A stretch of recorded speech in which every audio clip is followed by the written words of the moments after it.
നമസ്കാരം സുഹൃത്തുക്കളെ. ഇത് ഞാൻ ഒരു റിയാക്ഷൻ വീഡിയോക്കുള്ള റിയാക്ഷനും പിന്നെ ഒരു 2-3 പോസ്റ്റ് ഞാൻ കണ്ടു. ആ പോസ്റ്റിനുള്ള ഒരു റിപ്ലൈ ആണ് കേട്ടോ. റിയാക്ഷൻ അല്ല, രണ്ടും റിപ്ലൈ ആണ് കേട്ടോ. ഒരാൾ ആദ്യം ഞാൻ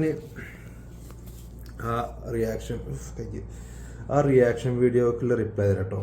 എന്താ പറയുക, നിങ്ങൾക്ക് സാറ എന്ന് പറഞ്ഞ കമ്പനി അറിയോ, അതറിയോ, ഇതറിയോ, പിന്നെ ഇതൊക്കെ എങ്ങനെയാണ് ഇട്ടാൽ പെൺകുട്ടികൾ ഇൻഫ്ലുവൻസ് ആകുക എന്നൊക്കെ ചോദിച്ചെങ്ങാണ്ട് വന്നൊരു ഒരു ഒരു ഒരു ഫീമെയിൽ ഇൻഫ്ലുവൻസർ ആട്ടോ.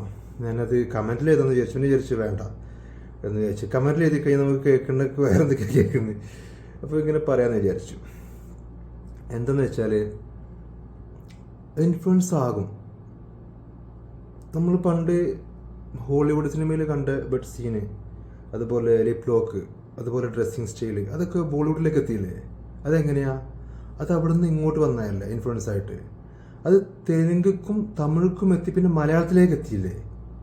ആ ഡ്രസ്സിങ് സ്റ്റൈൽ അതേപോലെ എത്തിയില്ലേ? പിന്നെ നമ്മളെ സമൂഹത്തിലേക്ക് എത്തിയില്ലേ? ഫ്രണ്ട്ഷിപ്പ് വിത്ത് ബെനിഫിറ്റ്സ് കാരണങ്ങാണ്ട് ഇപ്പം അങ്ങനെ നടക്കുന്നില്ലേ?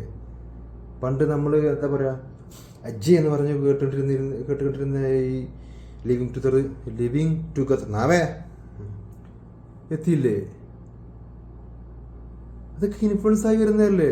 ഡ്രസ്സിങ് സ്റ്റൈല് അതിട്ട് പുറത്തിറങ്ങുന്നത് അത് സിനിമയിലുണ്ടല്ലോ, പിന്നെ നമുക്കിറങ്ങിയ എന്തോ കോമൺ ആയി, അത് അങ്ങനെ കുഴപ്പമില്ല, അതൊക്കെ ഇൻഫ്ലുവൻസ് അല്ലേ? അതുപോലെ ഇതും ആകും എന്ന് പെൺമക്കളില്ല, അല്ലെങ്കിൽ സോഷ്യൽ അവയർനെസ് തന്നെ പറയാ ആയിരിക്കും, പറയുന്നുണ്ട്. എന്താകാമോ? അപ്പം എന്താ വെച്ചാല് അതാകും, ഇൻഫ്ലുവൻസ് ആകും എല്ലാവരും. അത് ആകൂല, അത് അങ്ങനെയാണ് ഇങ്ങനെയാണെന്ന് പറഞ്ഞിട്ട് കാര്യമൊന്നുമില്ല. ഇൻഫ്ലുവൻസ് ആകും. അവര് ഇപ്പം എത്ര ആൾക്കാരെ അവർ സപ്പോർട്ട് ചെയ്യുന്നുണ്ട്, അത് എത്ര പെണ്ണുങ്ങളുണ്ടാകും, എത്ര ടീനേജേഴ്സ് ഉണ്ടാകും, അവരത് ഇൻഫ്ലുവൻസ് ആകും. ആകൂല എന്നും പറയാൻ നിൽക്കണ്ട. കാരണം അത് ചരിത്രം നോക്കിക്കഴിഞ്ഞാൽ ഇൻഫ്ലുവൻസ് ആയിട്ടുള്ള ഒരുപാട് കാര്യങ്ങളുണ്ട് കേട്ടോ. അത് ആകൂല എന്നും പറയരുത്. എല്ലാ മേഖലയിലും ഇൻഫ്ലുവൻസ് ഒരാളെ സംഭവം ഇട്ട് കഴിഞ്ഞാൽ അത് കുറേ കഴിഞ്ഞിട്ടാലും അതുപോലെ നമുക്ക് ഇട്ടാലും അതാകും. മനസ്സിലായില്ലേ? പിന്നെ ഈ സാറ എന്ന് പറഞ്ഞ സംഭവമുണ്ട്. സാറ എന്ന് പറഞ്ഞ ഒരു കമ്പനി, ഇത് ഈ ഡ്രസ്സിൻ്റെ കമ്പനി. ഈ സാറ എന്ന് പറഞ്ഞ കമ്പനി ആ നാട്ടിലുള്ള മോഡൽസിന്, ആ നാട്ടിൽ ഏത് ഡ്രസ്സാണ് പോപ്പുലർ, അല്ലെങ്കിൽ അവിടുത്തെ ഏറ്റവും മോഡൽ ഡ്രസ്സ് ഏതാണ്, അതാണ് അവിടെ പരസ്യമിട്ടിടുക. ഇവിടെ സാറ ഉണ്ട്. ഞാൻ നിങ്ങൾക്ക് പോകുമ്പോൾ എൻ്റെ ഫോട്ടോ എടുത്ത് കാണിച്ചിട്ടുണ്ട്. ഇവിടുത്തെ മോഡൽ, ഇവിടുത്തെ ഡ്രസ്സുകൾ കണ്ടാൽ നമുക്ക് വാങ്ങി കൊടുക്കാൻ തോന്നും നമ്മളെ വീട്ടുകാർക്ക് അല്ലെങ്കിൽ വൈഫിനൊക്കെ. എന്ന് വെച്ചാൽ എല്ലാ ഡ്രസ്സും അല്ല കേട്ടോ, ഞാൻ അത് പറഞ്ഞ് കാണിച്ചിട്ട്. കാരണം ഇവർ വാങ്ങുന്ന ഡ്രസ്സുകൾ ഞാൻ കാണുന്നതാണ്. ഞാൻ തിരിച്ച് റിപ്റ്റഡ് കൊടുക്കാൻ പോകുമ്പോൾ ഞാനാ പോകില്ല. അപ്പം ഞാനാണ് വരി കുറേ ഉണ്ടാകുമ്പോൾ ഞാനാണ് നിൽക്കല്. മനസ്സിലായില്ലേ? നമുക്കറിയാം അത് എന്ത് ഭംഗിയാണ് അത് കാണാനൊക്കെ. നമുക്ക് കൊടുക്കാനൊക്കെ തോന്നും. എല്ലാത്തല്ല, ചില ഡ്രസ്സുകൾ ചിലത് ഇതുണ്ടാവില്ല. നമുക്ക് എന്നെ സംബന്ധിച്ച് ഈ മുട്ടിന് മേലേക്ക് ചെറിയാൻ്റെക്ക് കുറച്ച് മേലെ, ഇതൊരു മേലേക്ക് മുട്ടിന് നിർത്തുന്ന ഡ്രസ്സുകളൊന്നും നമുക്കത് അങ്ങനെ പറ്റില്ല. ഒരു കിട പൂതി ഉണ്ടെങ്കിലും ഇല്ലെങ്കിലും നമ്മൾ ഇല്ല, വേണ്ട കേട്ടോ.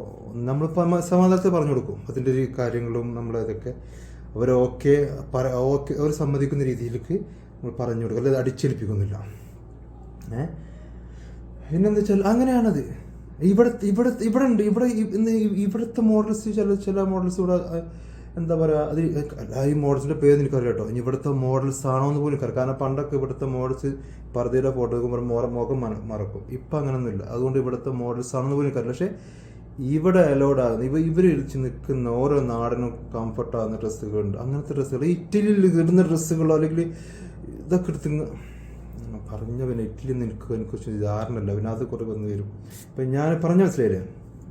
പിന്നെ ആ കുട്ടി എന്തൊരു പോസ്റ്റിൽ പറഞ്ഞു, കാലില്ലല്ലോ രോമം പോലെയൊക്കെ കാലിലെ രോമത്തിന് അത്ര വിലയില്ലാന്ന്. നീ ഇട്ട കൊതുക് വലയുടെ വില പോലും ഞങ്ങൾക്കാർക്കോ നിന്നോടും ഇല്ല. മനസ്സിലായില്ലേ? അത് കുറേ കണ്ട് കുളിച്ചൂടെ ഒന്ന്, അതത്രേ ഉള്ളൂ നിനക്കും വില. അത് സംസാരിക്കുമ്പോഴൊക്കെ നീയും സൂക്ഷിക്ക്. മനസ്സിലായില്ലേ? അവർ പറഞ്ഞതൊരു കാര്യമാണ്, പക്ഷെ അവർ പറഞ്ഞ വാക്കുകളെ വിമർശിച്ചോ?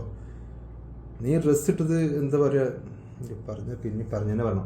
അപ്പോൾ അതാണ് കഴിഞ്ഞു. പിന്നെ വേറെ എന്തെങ്കിലും കാര്യം, പിന്നെ പറയാൻ വന്ന കാര്യം ഈ കുറേ വലുപ്പമുണ്ടായില്ലേ.